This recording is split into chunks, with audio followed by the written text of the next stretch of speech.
صلی اللہ رسول کریم اعوذ باللہ بسم اللہ الرحمن الرحیم۔ السلام علیکم خواتین حضرات۔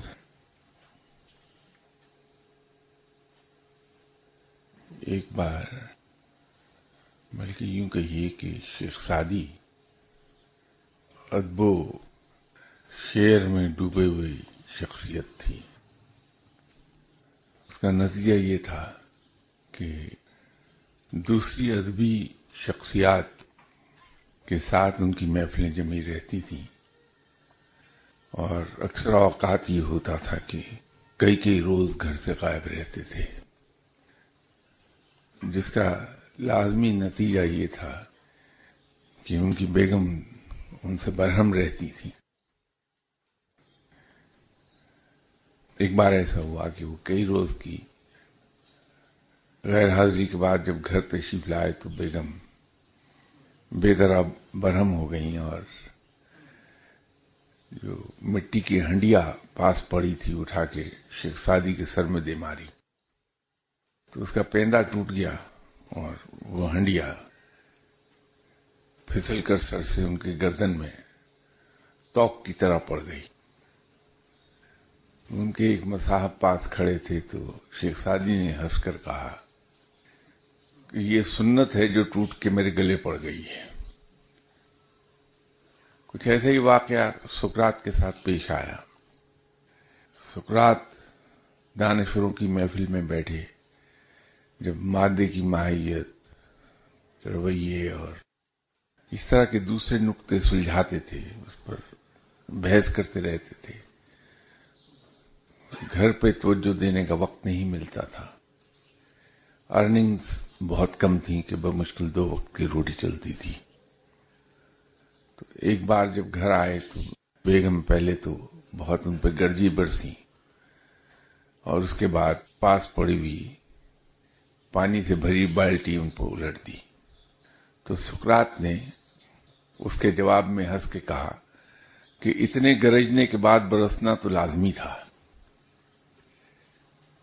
اسی طرح کا ایک تیسرا واقعہ ایک فقیر کے ساتھ پیش آیا۔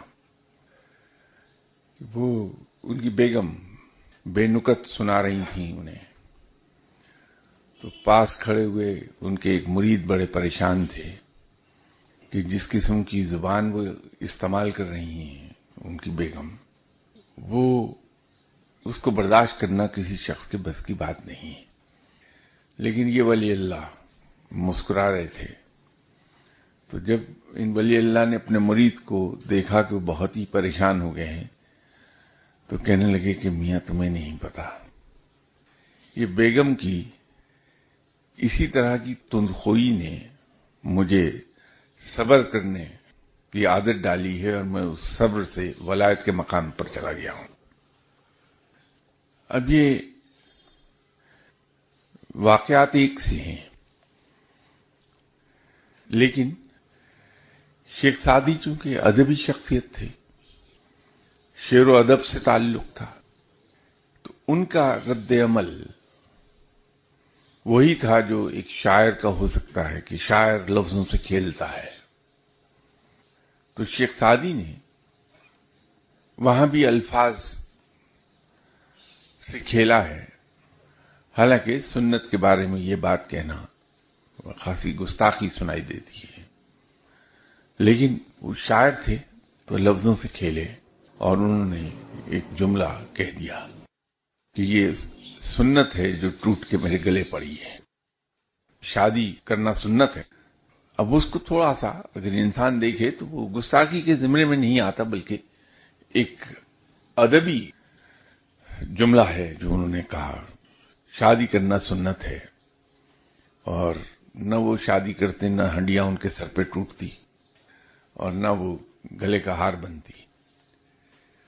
تو یوں انہوں نے اس کو الفاظ سے کھیلا اور اس طرح بیان کر دیا۔ سقراط دانشور آدمی تھے، نقطے سے نقطہ نکالنا ان کی فطرت میں تھا،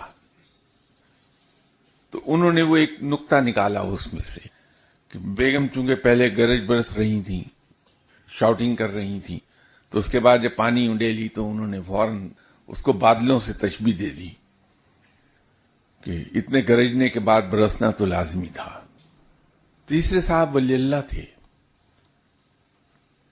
انہوں نے اپنے ہی نقطہ نظر سے اس چیز کو دیکھا کہ بیگم کی تندخوئی، سخت زبانی کو برداشت کرتے کرتے صبر کی عادت ہو گئی ہے، اور وہ صبر کا وہ انداز انہیں اس مقام پر لے گیا ہے کہ جہاں ولی اللہ ہوئے.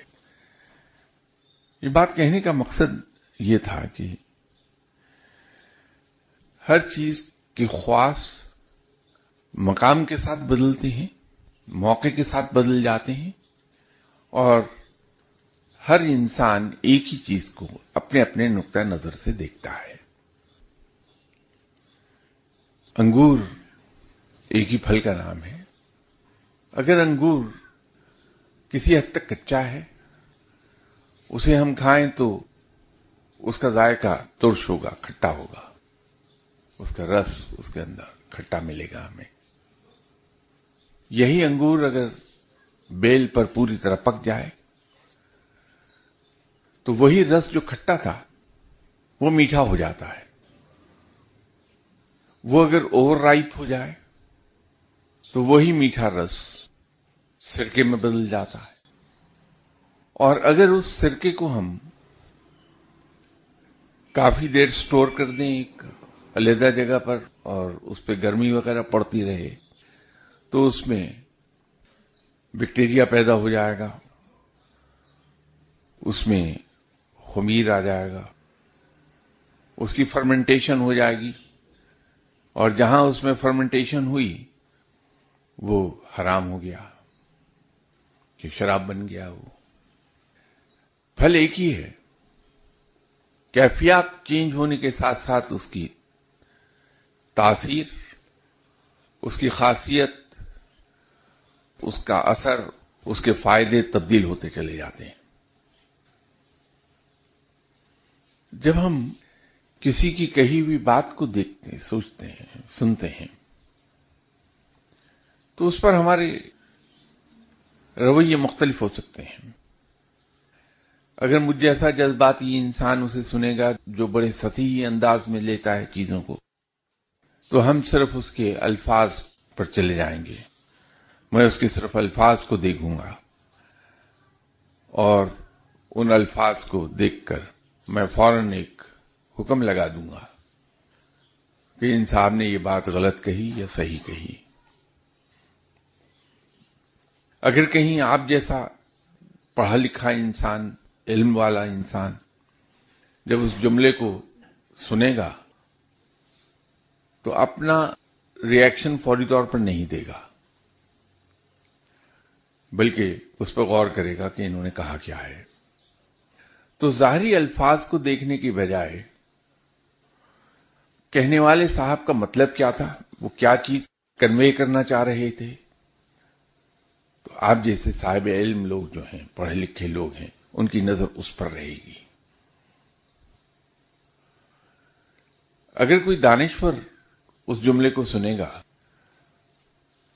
تو وہ بجائے اپنا رد عمل اس پر ظاہر کرے، اس پر غور کرنے لگے گا کہ ان کی کہی ہوئی بات میں کیا کیا نکتہ چھپا ہے. اور اگر کوئی ولی اللہ اسے سن لے گا، کوئی صاحب علم اسے سن لے گا، اگر اس نے اس پہ غور کیا اور پھر یہ پایا کہ یہ بات کچھ زیادہ پائی کی نہیں ہے، یا کہنے والے کی نیت کوئی زیادہ اچھی نہیں تھی یہ جملہ کہنے والے کی، تو وہ آرام سے کہہ دے گا کہ صاحب بات یہ ہے کہ یہ جملہ میری سمجھ میں آیا نہیں ہے. یہ جن صاحب نے کہا ہے یقیناً انہوں نے سوچ سمجھ کے ہی کچھ کہا ہوگا، اس کے کوئی معنی اچھے ہوں گے جو میری سمجھ میں نہیں آ رہے. اور یہ رویہ مثبت رویہ کہلائے گا ہمارے نزدیک. مولانا روم ایک دن گریویٹیشنل فورس پر بحث کر رہے تھے، اس کو ایکسپلین کر رہے تھے کہ یہ جتنے بھی اجرام فلکی ہیں یہ در حقیقت آزادانہ تیر رہے ہیں فضا میں، کسی چیز سے بندھے نہیں ہیں، کسی چیز سے لٹکے نہیں ہیں، اور یہ قدرت کا ایک شاہکار ہے۔ تو ایک صاحب نے جو یقینی طور پر میری طرح علم سے بالکل بے بہرا ہوں گے، تو انہوں نے کہا کہ صاحب یہ ہو نہیں سکتا کہ کوئی چیز آزادانہ طور پر فضا میں تیرتی رہے۔ تو مولانا نے بڑی خوبصورت ایک بات کہی کہ یہ اس کا تیرنا، ہوا میں معلق رہنا زمین کا، یہ گریویٹیشنل فورس کا نتیجہ ہے، کیونکہ زمین پر 6 طرف سے گریویٹیشنل فورس ایکول کوانٹم میں پڑ رہی ہے، وہ ایکول فورس ہے، اور 6 طرف سے جس نے اسے قائم رکھا ہوا ہے۔ تو ایک بڑی خوبصورت مثال مولانا روم نے دی کہ آپ کبھی انڈے کو توڑ کے دیکھیے کہ اس کی زردی اس کے عین درمیان میں معلق رہتی ہے، کبھی ایک سائڈ کو نہیں جائے گی، جتنے مرضی انڈے کو ہلا لیجیے، آپ کچھ کر لیجیے، وہ رہے گی درمیان میں۔ بات معلوم نہیں کہاں سے نکلی، کدھر کو چلی گئی ہے۔ تو یہ کم علمی کا یہ بڑا نقصان ہے کہ انسان بے مہار اونٹ کی طرح کہیں سے چلتا ہے، کدھر کو نکل جاتا ہے۔ تو بات کرتے کرتے کدھر کو لے گیا میں اس کو۔ ہر چیز کے خواص کی بات ہو رہی تھی کہ ایک ہی چیز جو ایک جگہ کفر کہلاتی ہے، دوسری جگہ اس کا مقام اور اس کا موقع تبدیل ہونے سے وہی الفاظ، وہی چیز تبدیل ہو جاتی۔ ایک چیز ایک جگہ حرام ہے، موقع تبدیل ہو جانے سے وہ حلال ہو جائے گی۔ شراب حرام ہے، لیکن اگر بطور دوا صرف اور صرف بقدر ضرورت اس کی مقدار استعمال کی جائے تو وہ دوا ہے، اس کی اجازت ہے۔ جھوٹ بالکل منع ہے، لیکن ایسا سچ جس سے شر پھیلتا ہو، موقع کی مناسبت سے اس سچ کو وہاں اوائڈ کر لینا چاہیے، حالانکہ سچ کی بڑی تلقین کی گئی ہے۔ تو اس سچ کو وہاں کہ اس سے شر پھیل جائے، لوگوں کے درمیان لڑائی ہو جائے گی، تو اس سچ کو چھپا لینا جائز ہو جائے گا۔ جب ہم علم سے متعلق چیزوں کو دیکھتے ہیں تو پھر وہاں اس قانون اور قاعدے کو ہمیشہ ہمیں ذہن میں رکھنا چاہیے۔ جیسے ایک زمانے میں یہیں گفتگو کرتے ہوئے میں نے ایک عرض کی تھی کہ یہ ضروری نہیں کہ ہر سچ حقیقت بھی ہو، لیکن ہر حقیقت سچ ضرور ہوتی ہے۔ اگر ہم کسی شخص کو شراب پیتے دیکھیں اور ہم لوگوں سے یہ کہیں کہ وہ فلاں صاحب شراب پی رہے تھے، تو یہ سچ ہے، جھوٹ نہیں ہے، لیکن یہ ضروری نہیں کہ یہ حقیقت ہو۔ حقیقت بھی یہی ہو کہ وہ شراب پی رہے تھے۔ ہو سکتا ہے ان کو ایسی بیماری لاحق ہوئی ہے کہ ڈاکٹر نے انہیں سجیسٹ کیا ہے کہ آپ اتنی سی مقدار شراب کی پی لیں، اور ان صاحب کی بدقسمتی کہ اس وقت میرے جیسا آدمی وہاں چلا گیا جو کسی کی بات کو چھپا نہیں سکتا، تو میں نے وہ سچ لوگوں کو بتا دیا کہ فلاں صاحب شراب پی رہے تھے، لیکن وہ حقیقت نہیں۔ لیکن حقیقت سچ ہوتی ضرور ہے۔ تو ہم جب کسی بات کو دیکھتے ہیں تو بے شک وہ سچ ہی کیوں نہ ہو، اس کی حقیقت کو جانے بغیر نہ تو ہم پر سزاوار ہے کہ ہم کسی شخص کے بارے میں کوئی رائے قائم کریں، اور نہ ہمیں یہ حق ہے کہ ہم اس سچ کو بغیر حقیقت جانے اس کو پھیلا دیں۔ کسی صاحب نے سوال پوچھا ہے کہ تصوف میں رب تعالی تک پہنچنے کے لیے پہلے سیدنا حضرت علی کرم اللہ وجہہ کی دہلیز تک پہنچنا ہوتا ہے. فرما دیجئے کہ اس دہلیز تک کیوں کر پہنچا جائے. یہ میں نے ایک سے زیادہ مرتبہ یہاں ایکسپلین کی ہے. بہرحال میں آپ کے حکم کی تعمیل میں ایک بار پھر عرض کر دیتا ہوں. قصہ یہ ہے کہ بہت سی چیزیں ایسی ہیں، جیسے ابھی میں عرض کر رہا تھا کہ اگر کوئی صاحب ایک جملہ کہیں تو میرا چونکہ کم علم ہوں اور جذباتی ہوں تو فوری ایک ری ایکشن میں دے دوں گا کہ یہ شرک ہے، یہ جھوٹ ہے، یہ غلط ہے، انہوں نے ٹھیک نہیں کہا. لیکن کوئی بھی سمجھدار عقل مند انسان کبھی ایسے رد عمل نہیں دیتا بغیر چیز پر غور کیے. روحانیت میں ایک جملہ محاورتاً استعمال کیا جاتا ہے. میں پھر عرض کر دوں کہ صرف محاورتاً ہے، وہ حقیقت میں ویسا نہیں ہے. یہ صرف چیزوں کو ایکسپلین کرنے کے لیے. جیسے شاعر بعض اوقات یہ کہتے ہیں کہ صاحب جن سے وہ پیار کرتے ہیں ان خاتون کا چہرہ کھلا قرآن ہے. اب یہ تشبیہ بڑی خطرناک ہے کہ مجھ جیسا آدمی تو فوراً کفر کا فتویٰ لگا دے گا ان شاعر پر. اسی طرح یہ روحانیت میں کہا جاتا ہے کہ انسان کو اپنے مرشد کو رب کا درجہ دینا پڑتا ہے. مراد اس سے یہ ہے کہ مرشد کی کسی بھی بات کو بغیر کوشچن کیے فالو کر لینا چاہیے. مراد اس سے یہ ہے مرشد کی ہر بات کو بغیر اپنی عقل اپلائی کیے مان لینا چاہیے. ہوتا یہ ہے کہ جب مجھ جیسا شخص کسی نیک انسان کے پاس جاتا ہے تو وہاں دو فورسز کام کر رہی ہوتی ہیں ایک ہی وقت میں. ایک میرا نفس اور دوسری میری مغربی تعلیم یا جسے ہم عرف عام میں عقل کہتے ہیں. یہ دونوں فورسز مجھے روکیں گی اپنے مرشد یا اپنے گائیڈ کی بات کو تسلیم کرتے ہوئے. میں ان کو اپنے نفس کی خواہش پر بھی پرکھوں گا اور میں اسے اپنی مغربی تعلیم پر بھی پرکھوں گا. اب میرے پاس نہ وہ علم ہے، نہ وہ عقل ہے، نہ وہ فراست ہے، نہ وہ فہم ہے جو میرے مرشد کے پاس ہے. تو ان کی بات میری سمجھ سے بالاتر ہو جائے گی. وہاں پر میرا نفس مجھے یہ سلجھائے گا کہ انہوں نے غلط بات کہی ہے. نہ میری عقل نہ میرا نفس مجھے اس بات پر گائیڈ نہیں کر پائے گا کہ تمہارا علم کم ہے، تمہاری سمجھ کم ہے، اور یہ بات انہوں نے اتنی اونچی کہی ہے کہ جو تمہاری سمجھ سے بالاتر ہے. وہ الٹا سمجھاتا ہے، وہ سمجھاتا ہی دوسری چیزیں، میرا نفس بھی اور عقل بھی.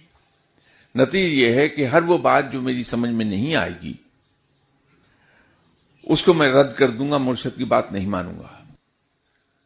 تو جب ہم کسی کی بات ادھوری مانتے ہیں اس کے نتائج کبھی وہ پیدا نہیں ہوتے جو پیدا ہونے چاہیے. اگر کسی نے غلط بات بھی ہمیں کہی ہے، مس گائیڈ بھی کر دیا ہے، تو ہم جب اس پر ہول ہارٹیڈلی عمل کریں گے تو رزلٹ پیدا ہوں گے، خواہ وہ غلط ہی کیوں نہ ہو، لیکن رزلٹ ضرور پیدا ہو جائے گا. لیکن ادھوری بات ماننے سے کبھی رزلٹ پیدا نہیں ہوتے. تو یہ جو محاورتاً تمثیلاً جو ایک جملہ کہا جاتا ہے وہ اس لیے ہوتا ہے کہ مرشد کی بات کو بلا چوں چراں مان لیا جائے، اس پر اپنے ذہن کو اپلائی نہ کیا جائے، خاموشی سے مان لیا جائے.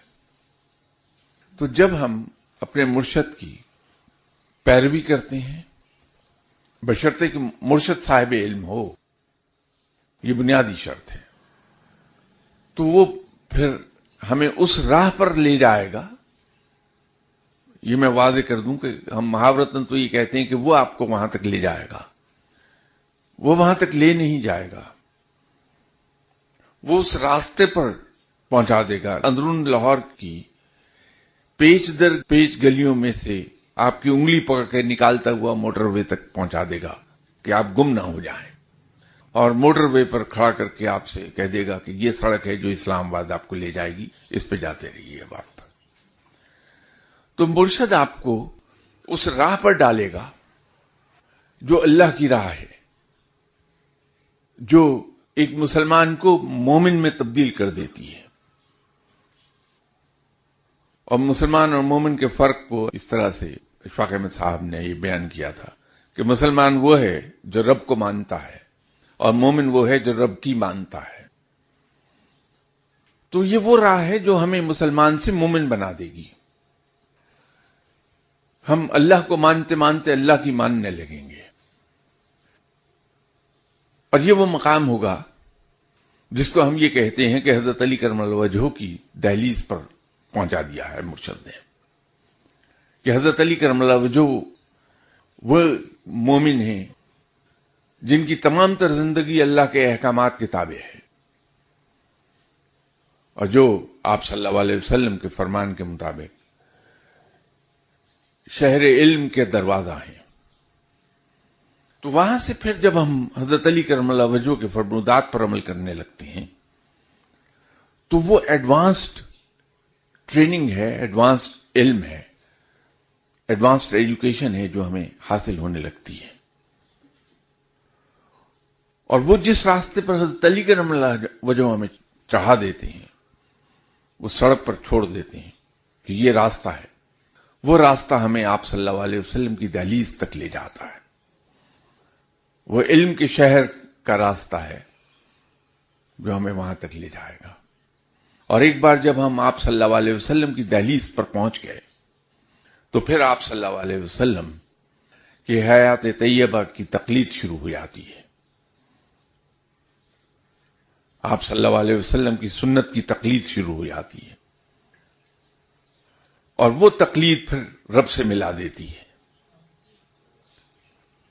یوں یہ کہا جاتا ہے کہ یہ ایک سیڑھی ہے، ایسی سیڑھی کہ مرشد کو اگر ہم نے بلائنڈلی فالو کر لیا، بغیر اپنی عقل استعمال کیے، بغیر اپنے علم کو اس میں دخل دیے، بغیر اپنے نفس کی خواہشات کو کہیں پر کنسیڈر کرتے ہوئے، جب ہم نے اپنے مرشد کی باتوں کو اس طرح سے تسلیم کیا تو پھر ہم علم کے لحاظ سے اس مقام پر آ جائیں گے جہاں ہم حضرت علی کرم اللہ وجہہ کی فرمودات کو سمجھنے لگیں، اس کی گہرائی کو پہنچنے لگیں۔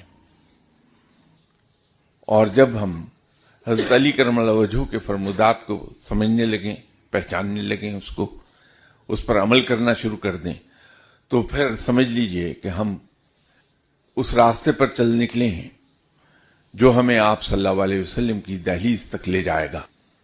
اور جب ہم آپ صلی اللہ علیہ وسلم کی دہلیز پر جا پہنچے تو آپ صلی اللہ علیہ وسلم رحمۃ اللہ للعالمین نے وہاں ہمارا ہاتھ پکڑ کے ہمیں اس راستے پہ چڑھا دیتے ہیں جو رب کی طرف چلا جاتا ہے۔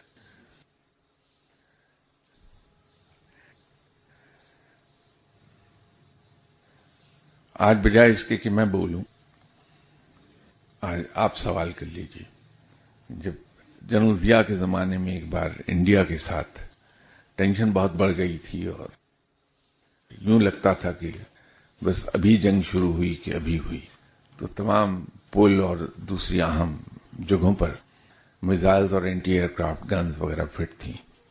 تو ایک ٹرین میں ایک پٹھان جن کا تعلق افریدی قبیلے سے تھا، وہ سفر کر رہے تھے، تو جب ٹرین ایک پل پر سے گزری تو اس کمپارٹمنٹ میں بیٹھے ہوئے لوگوں نے میزائلز اور اینٹی ایئر کرافٹ گنز کو لگے ہوئے دیکھا تو فوراً انہیں خیال آیا، انہوں نے کرنل صاحب سے جو افریدی تھے ان سے پوچھا کہ کرنل صاحب یہ بتائیے کہ پہلی 2 جنگوں کے تو نتائج یہ رہے 3 کے، تو اب جو جنگ ہوگی اس کا نتیجہ آپ کے خیال میں کیا نکلے گا؟ تو انہوں نے اپنی پشاوری اردو میں جواب دیا، قبائلی اردو میں، کہ خواجہ یہ تو ہم سب نہیں جانتا کہ اس کے لڑائی کا نتیجہ کیا نکلے گا، ہم کو ایک بات کا پتہ ہے، پہلی جنگوں میں ہم لڑتا تھا، آپ نغمے لکھتا تھا، اس جنگ میں آپ لڑے گا، نغمے ہم لکھے گا۔ تو آج آپ سوال کیجئے، جواب میں دے دوں گا۔ جناب حکم.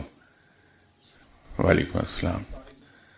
طارق ضمیر، میں آپ سے درخواست ہے کہ اگر آپ منہاج العابدین یا تزکیۃ القلوب کی روشنی میں جو انسان کو اللہ تعالیٰ تک پہنچنے میں مسائل درپیش ہوتے ہیں ان پہ اگر کچھ تھوڑی روشنی ڈال سکیں ہمارے تربیت کی خاطر. شکریہ.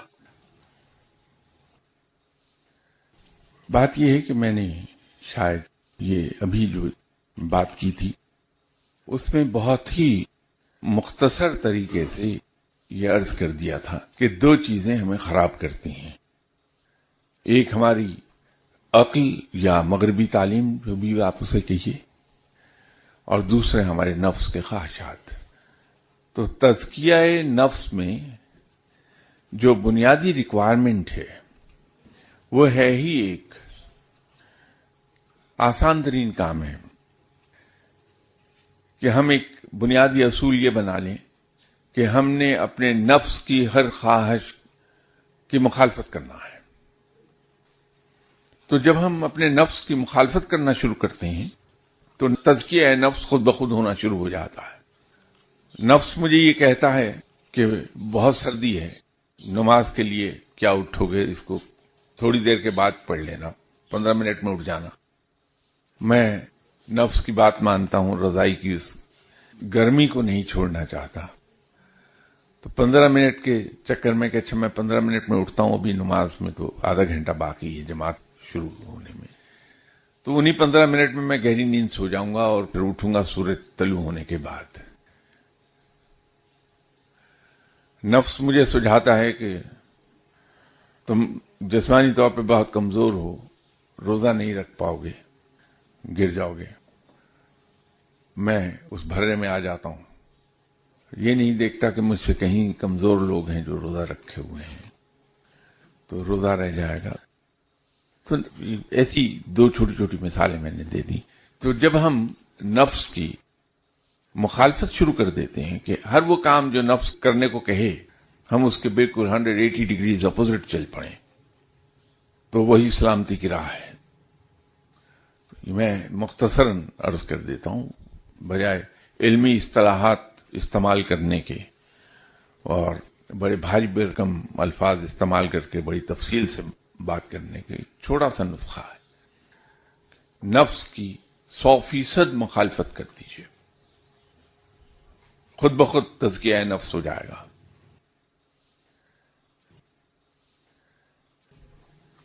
جناب السلام علیکم شاہ صاحب. وعلیکم السلام. محمد عثمان نام میرا. شاہ صاحب مجذوب کسے کہتے ہیں؟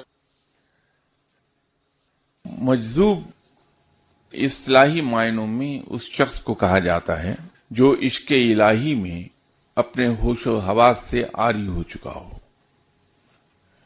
ایسا شخص جس کے پاس سوائے عشق الہی کے اور کچھ رہ نہ گیا ہو، اسی میں ڈوبا رہے اور اس میں ایسا ڈوبے کہ اپنے ہوش و حواس کھو بیٹھے. اصطلاحی معنوں میں اسے مجذوب کہا جاتا ہے. لیکن ایسا صاحب علم جو عشق الہی میں بھی ڈوبا تو ہے وہ، لیکن اپنے ہوش و حواس کو قائم رکھے ہوئے ہے، اس پر قابو رکھے ہوئے ہے، اسے سالک کہتے ہیں. اور مجذوب چونکہ ہوش و حواس میں نہیں، وہ کچھ بھی کر سکتا ہے، تو خلق خدا کو زیادہ تر اس سے نقصان ہی ہوتا ہے. اسی لیے روحانیت میں یہ کہا جاتا ہے کہ مجذوب سے جتنا دور رہا جائے اتنا ہی بہتر ہے، کیونکہ اس سے سوائے نقصان کے آپ کو بہت کم موقعوں پر ایسا ہوگا کہ کوئی فائدہ مل جائے. لیکن سالک چونکہ ہوش و حواس میں ہے تو وہ خلق خدا کی بھلائی چاہے گا. اگر وہ کسی وقت چڑھ بھی جائے، آپ کی باتوں سے غصے میں بھی آ جائے، تو بھی اپنی زبان سے ایسی کوئی بات نہیں نکالتا جس سے خلق خدا کو نقصان ہوتا ہو.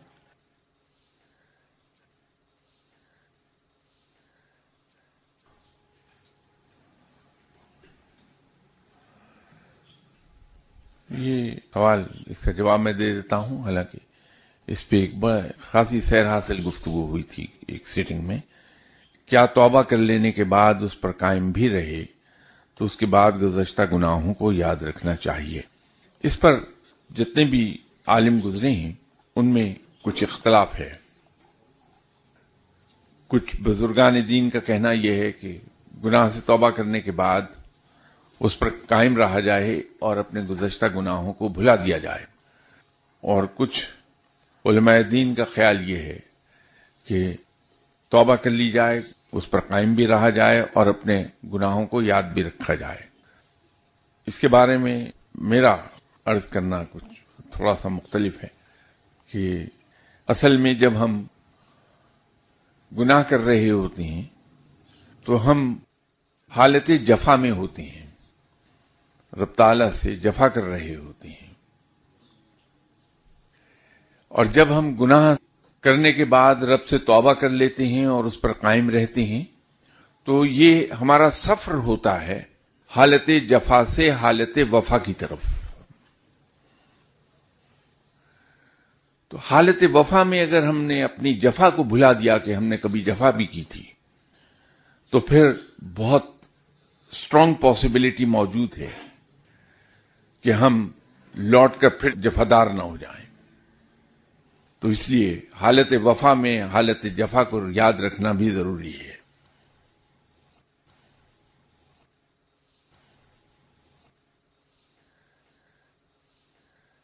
میرا نام جی طاہر خان ہے جی. یہ بتائیں جیسے کہ رب تعالیٰ کی جتنی صفات ہیں جی ویسے وہ ساری ہیں، رب تعالیٰ کو اپنی کون سی صفت زیادہ پسند ہے؟ رحمان ہونا. السلام علیکم شاہ صاحب. وعلیکم میرا السلام. نام فخر مسعود ہے. میں ایکچولی اس سوسائٹی میں بڑا ہوں، پاکستان کی سوسائٹی میں، اور جو پرابلمز مجھے فیس ہوئی بیسیکلی وہ مطلب مجھے ڈائریکشن نہیں ملی. مطلب ایک جو میں اپنے دوستوں میں دیکھتا ہوں، ہر لوگوں میں دیکھتا ہوں، بھائیوں میں دیکھتا ہوں، ڈائریکشن نہیں ملی رائٹ ڈائریکشن میں. کیونکہ obviously we are not organised, we are not systematic, we don't have balance in our lives. اب جب ہم ویسٹرن ایجوکیشن، میری بات ذرا تھوڑی را ہے، جب ویسٹرن ایجوکیشن کی طرف دیکھتے ہیں تو there are lot of tools that you can use to improvise yourself. ٹھیک ہے، اور وہ میں دیکھتا ہوں، میں یہاں رہتا نہیں ہوں تو میں وہاں دیکھتا ہوں، میں کوشش کرتا ہوں اپنے آپ کو اس طریقے سے امپرووائز کرنے کی. اب میں یہ سوچتا ہوں کہ for sure there is a way in Islam that gets you in that direction, but obviously everyone doesn't understand it because Islam is taken for granted and we don't understand it that way. اب میں یہ پوچھنا چاہ رہا تھا کہ کیا ایسی فارم ہے، کیونکہ obviously آپ کی باڈی ہے جو مجھے سمجھ آتی ہے، آپ کو برین کو بھی ہیلتھ دینی ہے، ایکسرسائز کرنی ہے، میڈیٹیٹ کرنا ہے، ڈفرینٹ چیزیں کرنی ہے. ٹھیک ہے، تو I was looking for a direction in Islam اور اسپرچویلٹی کہ ہم اس ڈائریکشن میں کس طرح ایزیلی مطلب جوانوں کو یا مجھے مائی سیلف یہ لوگوں کو ڈائریکٹ کر سکتے ہیں. Thank you.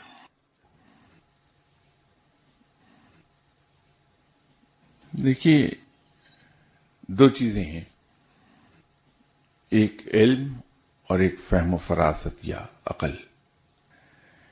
علم ہمیں یہ سکھاتا ہے کہ کیا چیز اچھی اور کیا بری، وہ ڈفرینشیٹ کرنا سکھا دیتا ہے.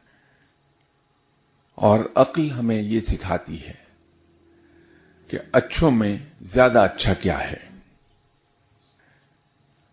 علم خواہ کوئی سا بھی ہو، دینی ہو یا دنیاوی، وہ ہمیں یہی کچھ سکھاتا ہے، وین دیتا ہے. ہم اگر اسی معاشرے میں رہتے ہیں تو انسان وہی کچھ سیکھتا ہے جس معاشرے میں رہ رہا ہوتا ہے. تو ابھی تھوڑی دیر پہلے بات ہو رہی تھی کہ چیزوں کے خواص بدل جاتے ہیں مقام اور موقع بدلنے کے ساتھ. تو جب ہم اپنی پلیس آف ریزیڈنس شفٹ کرتے ہیں فرام ون کلچر ٹو اندر، تو وہاں جا کے ہمیں سوسائٹی کی اور کلچر کی ویلیوز میں فرق دکھائی دیتا ہے کافی. تو اگر ہم تعلیم یافتہ ہیں، وین ہے ہمارے پاس، عقل ہے ہمارے پاس، تو ہم اچھے اور برے کو پہچان پائیں گے. اور عقل کی بات یا اچھی بات مومن کی کھوئی ہوئی میراث ہے، اسے جہاں ملے اسے لے لینا چاہیے. تو جس کلچر میں بھی، جس سوسائٹی میں بھی ہم جا کے رہیں، وہاں ہر کلچر، ہر سوسائٹی اور ہر ملک کی طرح اچھی باتیں بھی ہوں گی، بری باتیں بھی ہوں گی. تو وہاں سے اگر ہم اپنے علم اور عقل کو استعمال کرتے ہوئے اچھی باتوں کو پک کر لیں اور بری باتوں کو ڈراپ کر دیں تو ہم نے اپنی وہ وراثت کی جائیداد وصول کر لی جو ہماری کھو گئی تھی وراثت. اسلام کا جہاں آپ نے ذکر کیا کہ اس کے اندر میڈیٹیٹ کرنا اور چلے کاٹنا، مجاہدے کرنا، وہ ایک علیحدہ ڈائمینشن ہے. اس ڈائمینشن کی طرف ہمیں جانا بھی نہیں چاہیے. ہم کھو جائیں گے اس میں، ہم فوکس نہیں رہیں گے. لیکن ایک میڈیٹیشن اسلام کے اندر ایسی ہے جو کسی طور بھی آپ کو کھونے نہیں دے گی کہیں بھی، جہاں کوئی اختلافی مسائل نہیں آئیں گے، کوئی فروعی اختلافات نہیں ہمارے سامنے آئیں گے، اور وہ ہے سنت کی اتباع. ہمارے ایمان کے مطابق کتابی صورت قرآن کی وہ ہے جو ہم دیکھتے ہیں، اور آپ صلی اللہ علیہ وسلم کی حیات طیبہ عملی قرآن ہے. تو ہمیں نہ کسی تفسیر پڑھنے کی ضرورت پڑے گی، نہ ہمیں کسی فقہ کو اسٹڈی کرنا ہوگا، نہ ہمیں عربی کے معنی اردو میں تلاش کرنے پڑیں گے. ہم نہایت آسانی کے ساتھ قرآن پر عمل کرنا شروع کر دیں گے اگر ہم نے آپ صلی اللہ علیہ وسلم کی سنت کی اتباع کر لی. تو وہ نجات کا راستہ ہو جائے گا، وہی رب تک پہنچا بھی دے گا راستہ. السلام علیکم. وعلیکم السلام. جی میرا نام فرقان دانش ہے. جناب پوچھنا چاہ رہا ہوں کہ جیسے تصوف میں عشق کا ذکر ہوتا ہے تو عشق الہی عموماً ہم صوفیاء کرام کی زندگی میں دیکھتے ہیں، لیکن قرآن پاک کے حوالے سے بھی اور ویسے بھی نبی کریم صلی اللہ علیہ وسلم کی ذات سے بھی محبت کرنا ضروری ہے. تو دونوں سے محبت اور دونوں سے عشق کیسے ہو سکتا ہے، جبکہ کہا جاتا ہے کہ عشق تو ایک ہی ذات سے ہو سکتا ہے؟ تو اس میں بیلنس کے حوالے سے آپ عنایت فرما دیجیے. حیرت کی بات ہے کہ دانش کو دانش کی ضرورت پڑ گئی. بات یہ ہے حضور کہ رب کے ساتھ تو کمیونیکیٹ ہم کر نہیں پاتے. وہاں ہمیشہ ون سائیڈڈ کمیونیکیشن رہتا ہے. نماز پڑھتے ہیں تو رب سے گفتگو کر رہے ہوتے ہیں، قرآن کی تلاوت ہم کرتے ہیں تو رب کو سن رہے ہوتے ہیں، لیکن یہ ہے ون وے. نماز میں ہم گفتگو کرتے ہیں، رب سنتا ہے. جب قرآن کی تلاوت کرتے ہیں تو ہم رب کو سن رہے ہوتے ہیں. تو اس کے لیے ضروری یہ ہے کہ کوئی ایسا درمیان میں انسٹرومنٹ ہو، درمیان میں ایک ایسی ہستی ہو جہاں ٹو وے کمیونیکیشن ہم کر جائیں. تو وہ آپ صلی اللہ علیہ وسلم ہے کہ آپ صلی اللہ علیہ وسلم اپنے امتیوں کو پہچانتے بھی ہیں اچھی طرح، ان کی فطرت سے بھی واقف ہیں. تو ہماری عین فطرت کے مطابق آپ نے اپنی عملی زندگی کو بطور نمونہ ہمارے سامنے پیش کر دیا. خود تکلیفیں اٹھا لی، بڑی سخت زندگی بسر کی، صرف امت کی خاطر کہ امت کے درمیان ایک عملی نمونہ چھوڑ دیا جائے. جب تک کہ ہم کسی سے محبت نہیں کرتے، عشق نہیں کرتے، ہم اس ہستی کی تمام باتوں کو من مانتے نہیں ہیں کسی طرح.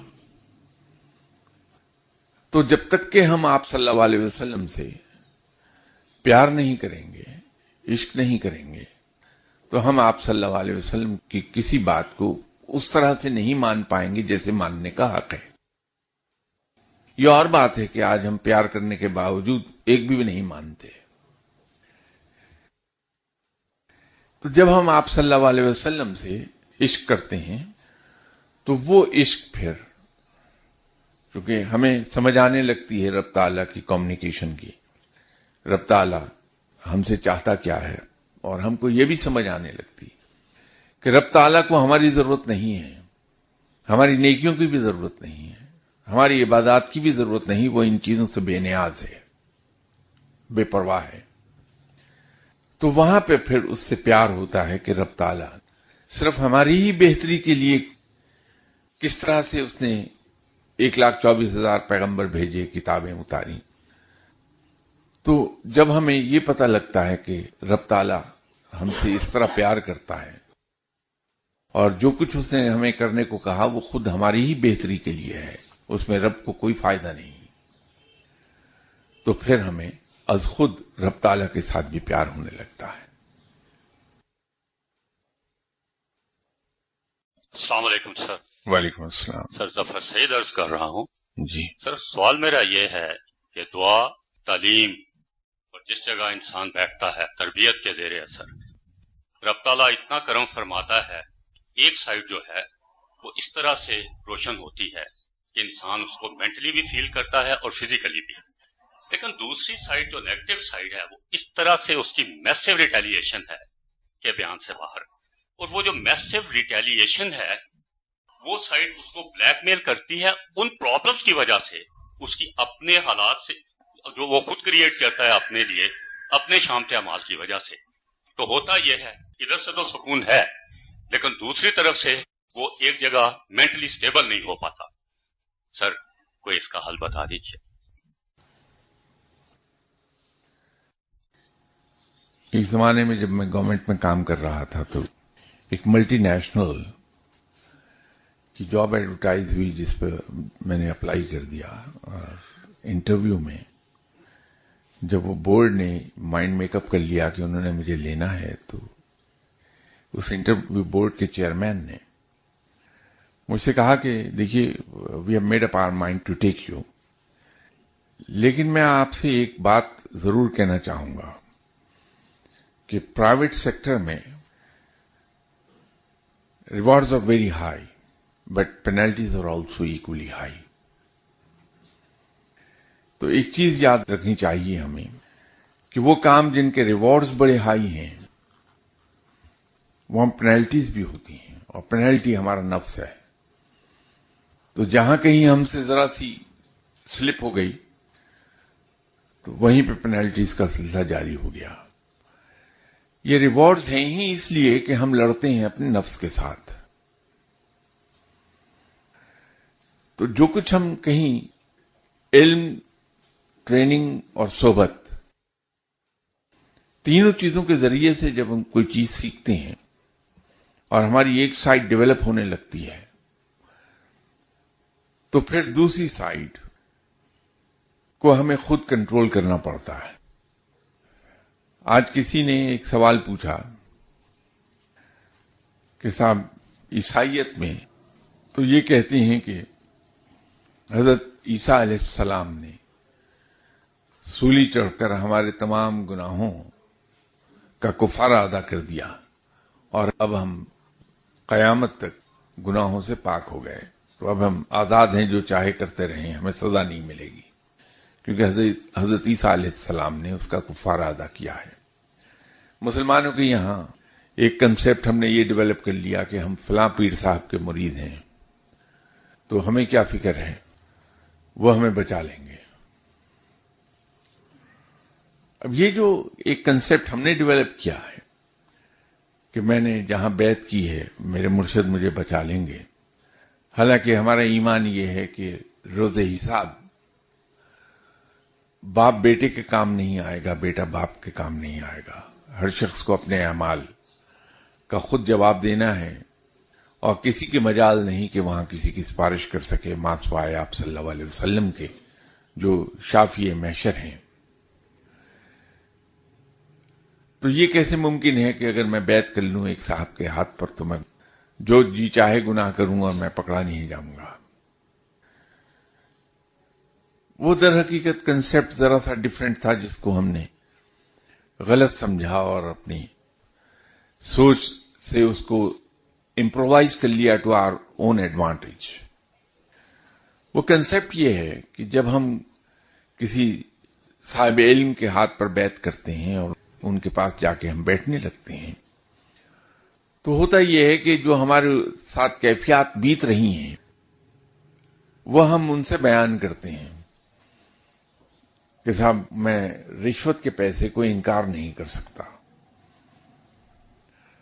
تو وہ آپ کو سمجھاتے بھی ہیں اور کوئی ایسی ایکسرسائز کرنے کو بتاتے ہیں، وہ آبویسلی ذکر کے صورت میں ہوتی ہے ایکسرسائز، کہ یہ پڑھیے تو آپ رشوت کے پیسے سے دور رہیں گے۔ وہ اپنا دھیان بٹانا سکھا دیتے ہیں رشوت کے پیسے، جو ٹیبل پر رشوت کا پیسہ رکھا ہے، تو کہتے ہیں کہ اس وقت یہ پڑھنا شروع کر دو، تمہارا دھیان بٹ جائے گا، پیسے کی طرف نہیں رہے گا، تو یوں رشوت لینے سے بچ جاؤ گے، تو گناہ سے بچ گیا۔ تو وہ در حقیقت وہ کنسپٹ تھا جس کو ہم نے الفاظ دوسری طرح کے دے دیے۔ تو جہاں آپ جا کے بیٹھتے ہیں، جو صاحب آپ کو علم ٹرانسفر کرتے ہیں، علم سکھاتے ہیں، ٹریننگ آپ کی کرتے ہیں، تو اس صحبت کا فائدہ لیجئے کہ اپنی جو یہ نفس کی کیفیات ہیں جو گناہ کی طرف آپ کو کھینچ کے لے آتی ہیں، وہ وہاں بیان کیجئے، تو وہ کوئی نہ کوئی آپ کو ذکر، کوئی نہ کوئی طریقہ آپ کو بتا دیں گے کہ یوں آپ اپنے نفس پر قابو پا سکتے ہیں، وہ لمحہ بیت جائے۔ گناہ انسان کرتا ہے at the spur of the moment, planned گناہ بہت کم کرتا ہے انسان، یہ ہمیشہ اسپر آف دی مومنٹ پر ہوتے ہیں۔ تو اگر کسی صاحب نے آپ کو اس مومنٹری پلس سے بچا لیا، جو ایک پلسو وہ خواہش آئی ہے آپ کی، اگر وہ نکل گئی، آپ امپلسو نہیں ہوئے، تو گناہ سے بچ جائے گا انسان۔ آج کے لیے آپ سے اجازت چاہتا ہوں، شاید نیکسٹ سنڈے تو آپ سے ملاقات نہ ہو، اس سے نیکسٹ سنڈے انشاءاللہ تعالی بشرط زندگی ملاقات ہوگی۔ السلام علیکم۔